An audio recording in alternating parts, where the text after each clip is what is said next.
La demi-journée qui nous réunit là, cette quatrième journée de médiation, elle s'inscrit dans ce cadre. Elle s'intitule « Communiquer avec des personnes en situation de fragilité ou de vulnérabilité » et elle est coordonnée par Sacha Mandelsfeld et Sébastien Claessy de l'Espace Éthique.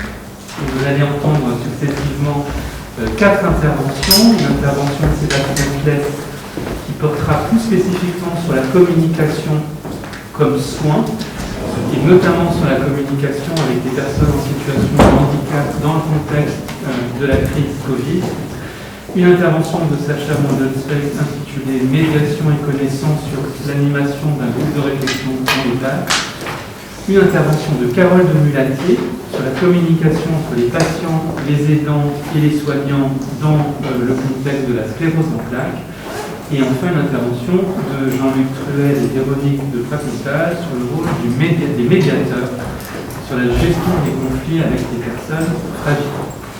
Je voudrais, en guise d'introduction, poser trois notions et insister sur ce qu'on pourrait appeler, ce que je vous propose d'appeler, la triple signification éthique du langage. Je ne peux pas être long parce que l'essentiel, c'est les interventions que vous allez entendre, mais simplement ça vous proposer un arrière-plan sur ce point. Triple signification éthique du langage que j'ai essayé de faire correspondre avec les interventions que vous allez entendre.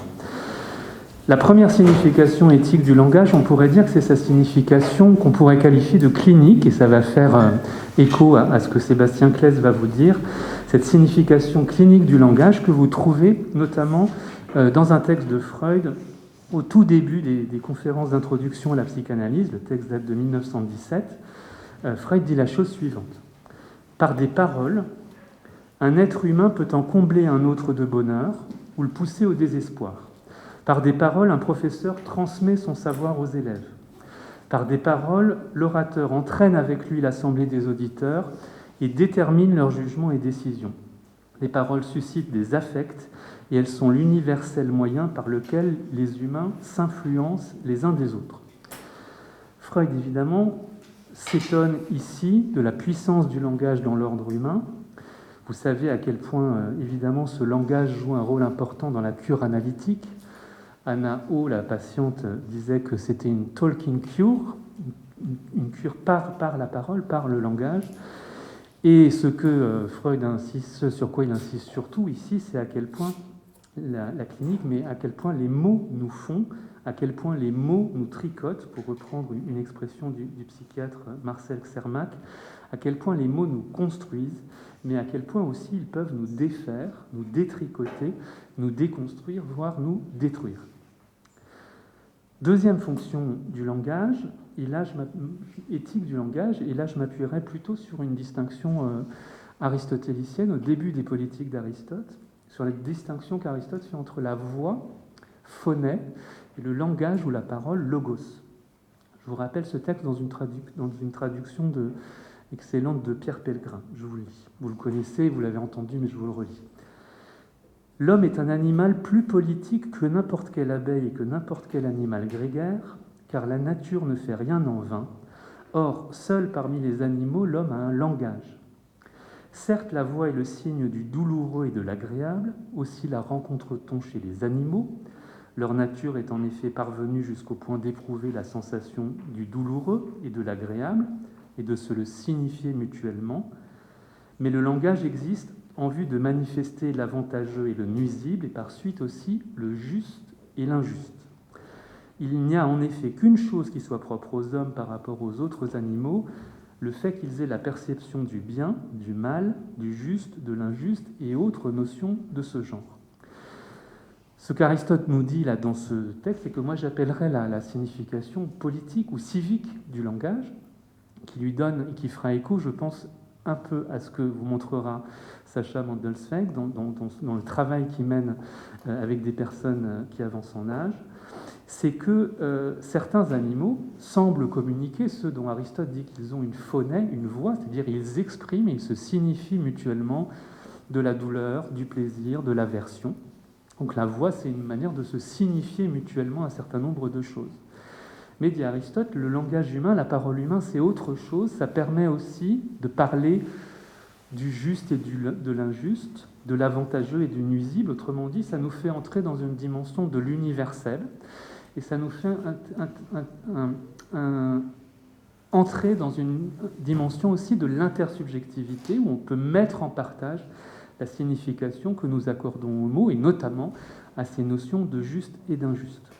Donc la voix, ici, comme ce qui permet, ce qui relève de l'expérience subjective, et il y a une dimension toujours de l'expérience subjective dans le langage aussi, et la parole, comme ce qui permet d'avoir des médiations, d'accéder à l'universel, et pas simplement d'exprimer un point de vue subjectif, mais d'essayer de discuter, de dialoguer et de s'entendre avec d'autres sur une conception du bien.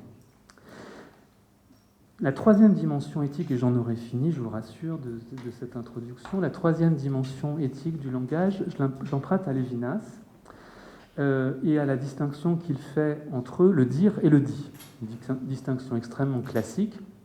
Je vous rappelle ce passage d'Éthique et Infini, c'est un texte de 1984, où Lévinas dit la chose suivante. Il dit « J'ai toujours distingué dans le discours le dire et le dit. Que le dire doit comporter un dit est une nécessité. Mais le dire, c'est le fait que devant le visage, je ne reste pas simplement à le contempler, je lui réponds. Le dire est une manière de saluer autrui, mais saluer autrui, c'est déjà répondre de lui. Il est difficile de se taire en présence de quelqu'un, il faut parler de quelque chose, de la pluie et du beau temps, peu importe, mais parler, répondre à lui, et déjà répondre de lui.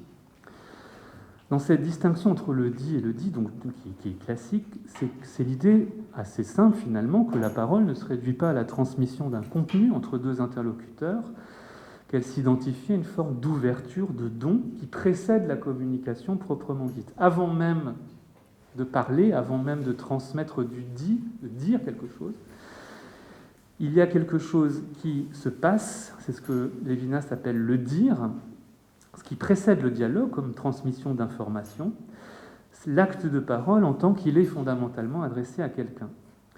C'est cette idée assez intuitive quand on y pense que le langage, ce n'est pas d'abord un lieu d'énonciation ou d'expression, mais de communication et de proximité avec autrui. En parlant, en écrivant, j'adresse toujours mes mots à quelqu'un. Je parle à une autre personne dont je suppose qu'elle m'entend et que potentiellement elle va me répondre. Donc c'est ce langage qui a en tant qu'adresse à autrui, qui a immédiatement une fonction éthique ou morale, sous le registre de la convocation, une parole qui nous convoque ou qui fait appel à notre responsabilité. Autrement dit, quand autrui parle, peu importe encore ce qu'il dit, quelqu'un est appelé à répondre. Autrement dit, la parole, dans le dire, c'est quel que soit ce qui est dit, c'est un appel qui demande une réponse. Et je pense que de cela aussi, vous aurez des échos, notamment dans l'intervention de Carole de Mulatier dans le contexte de la sclérose en plaques, et peut-être également dans le contexte de la médiation, de parler, mais parler non seulement pour être écouté, mais aussi pour être entendu, que cette parole porte, que cette parole est une efficience, qu'on ait la responsabilité, une forme de responsabilité d'y répondre. Voilà. Je cède immédiatement la parole aux deux organisateurs de la journée, et notamment à Sébastien. Merci.